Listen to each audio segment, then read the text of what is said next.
There are a couple of interesting technologies, many of which I think we're at the leading edge on. One is the whole space of cell therapies, which are getting a renaissance. Cell therapies worked in impressive ways in cancer a few years ago.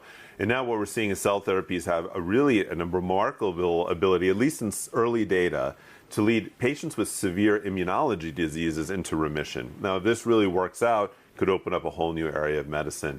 Another is an area I talked to Jim about actually when I was on CNBC last week, is radioligand therapy, which is this approach to target cancers. And I think between antibody drug conjugates and radioligand therapy, you're seeing this whole renaissance of how do you target cancer-killing agents directly to the cancer. And I think this will continue to expand over the course of this year. And the last one is we're really interested in RNA technologies, small interfering RNAs. You've seen with mRNA what the power of these technologies are. We made a number of investments, others are as well. I think this will open up whole new areas of medicine in the coming years. And tell us about AI, because that's also one of the buzzwords at this edition of Davos. It's everywhere this week. Everywhere, indeed. How can that perhaps play a role in discovering new drugs? And are you investing in that as well? We are. We have two flagship partnerships, one with Microsoft and the other we announced last week with a Google-owned company called Isomorphic Labs.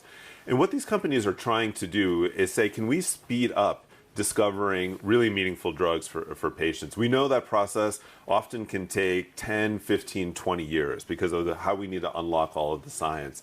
So can you use AI to really learn from all of the existing knowledge we have and speed up the drug discovery process? We've already seen good examples of that in kind of optimizing drugs we've already discovered. Now the question is, can we make fundamentally new discoveries?